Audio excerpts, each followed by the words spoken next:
తెలంగాణ రాష్ట్రంలో మైనారిటీ హక్కుల పరిరక్షణ, రాజకీయ ప్రాతినిధ్యం, ఆర్థిక మరియు సామాజిక సమానత్వం కోసం పోరాడుతున్న తెలంగాణ స్టేట్ మైనారిటీ హక్కుల పోరాట సమితి ఆధ్వర్యంలో బంటారం మండలం కమిటీ తర్మిడారి గ్రామంలో ఘనంగా విజయవంతంగా ఎన్నుకోవడం జరిగింది. ముగింపు ఈ కమిటీకి ఎన్నికలు బంటారం మండల మైనారిటీలకు ఒక కొత్త ఆశాజ్యోతి ప్రసాదించాయి. సమితి అందించిన నాయకత్వం, కార్యాచరణతో మైనారిటీ హక్కుల కోసం రాష్ట్ర వ్యాప్తంగా శక్తివంతమైన ఉద్యమానికి ఇది బలమైన పునాదిగా నిలుస్తోందని విశ్వాసం వ్యక్తమవుతోంది. ఈరోజు వికారాబాద్ జిల్లా బంటారం మండలం తుర్మాన్ గ్రామంలో తెలంగాణ స్టేట్ మైనారిటీ హక్కుల పోరాట సమితి మండల కార్యవర్గం ఏర్పడ్డది. దీంతోపాటు యూత్ కమిటీ కూడా ఏర్పడ్డది.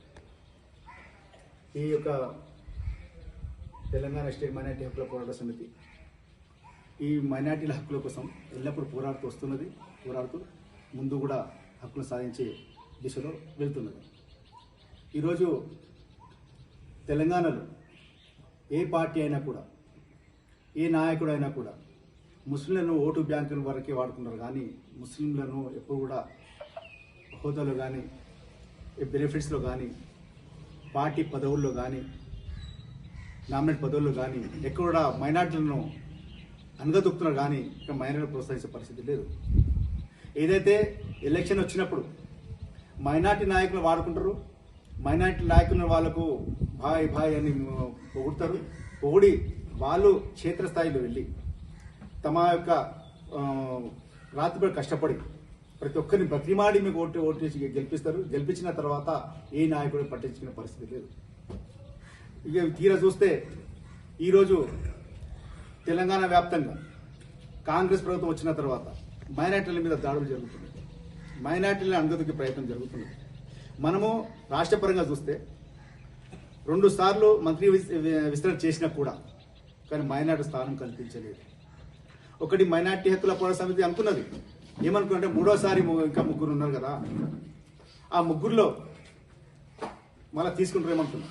కానీ మాకు ఇక్కడ అనుమానం ఉంది. ఏమనుమానం ఉందంటే మైనార్టీ వెల్ఫేర్ ఏదైతే మంత్రిత్వ శాఖ ఉందో ఆ శాఖను నాన్ ముస్లింకు ఇచ్చారు.